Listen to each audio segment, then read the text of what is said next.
Alors, on sort juste de la projection de Left-Handed Girl de Chi Ching-Tzu.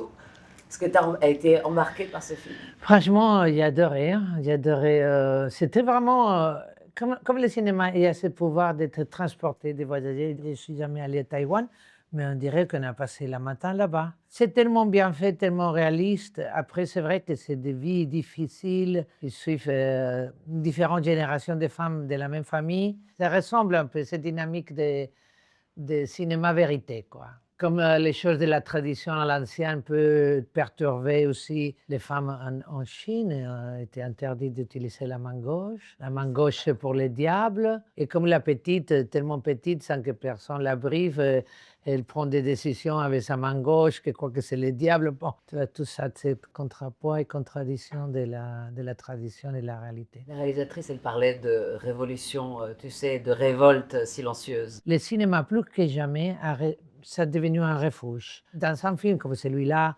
qu'on voit comme c'est dur pour les femmes, et le poids de la tradition, on voit comment c'est possible empathiser avec la vie des autres, comprendre, se mettre à la place de l'autre. Un film, ça peut être une expérience initiatique que tu sors différent que tu entrais dans la salle.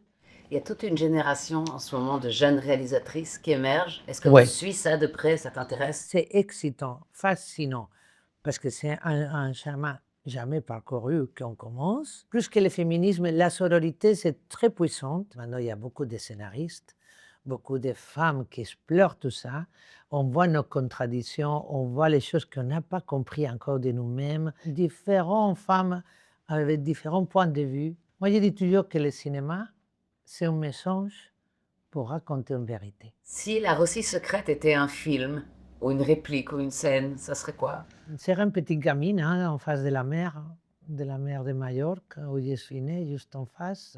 Moi, je crois que plus on vieillit, plus on s'approche à l'enfant qui habite en nous. Il y a déjà un film qui a changé ton regard sur le monde ou ta vie?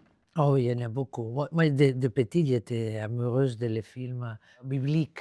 Imagine, les 10 commandements, tout c'était Nicolas à l'époque, Charlton Heston, l'autre, ou Ben-Hur. Dans ce film, j'ai trouvé comme une espèce de justice poétique à la fin, quelque chose qui allait nous rendre meilleurs êtres humains. Moi, j'étais amoureuse aussi de tout le néoréalisme italien, Roma città aperta, tous les films de Rossellini. Il y a des moments que je trouve hallucinants. Par exemple, Billy Wilder, comment on dit en français, Con faldas y a lo loco, le film où il y avait Marilyn Monroe avec Tony Curtis, qui s'est déguisé en femme, et elle, que c'était la femme. Il y a un moment donné qu'il y a un train, et Marilyn Monroe commence à marcher avec ses petits talons et ses jambettes comme ça, et du coup, de le train, ça sort cette espèce de fumée un peu chaude, et elle fait « Aïe !» comme si, tu vois, elle savait que ça allait sortir ça.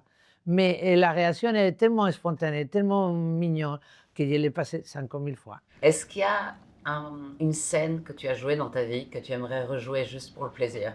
Pas trop, je ne suis pas trop dans la nostalgie du passé. Là, on était il y a 3 semaines à Lincoln Center, qu'on donnait les Chaplin Awards à Pedro Almodovar. Et je me rappelais comme quand j'ai fait La Loi du désir avec lui, mon premier film qui m'appelait. Il voulait que je sois coiffé, maquillé, habillé comme j'étais à l'époque. J'ai travaillé avec mon groupe de musique. Mais je ne m'ai pas senti triste parce que j'étais habillé de moi-même.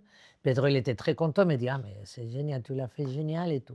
Et elle a dit: «Bon, ben, le prochain film, j'écrirai quelque chose qui n'a rien à voir». Et c'est les personnages de femmes au bord de la crise des nerfs. Parfois, il m'appelait seulement parce que la caméra, elle a fait un travelling et on voyait mes jambes et je devais être allongé. J'ai dit: «Mais qu'est-ce que c'était?»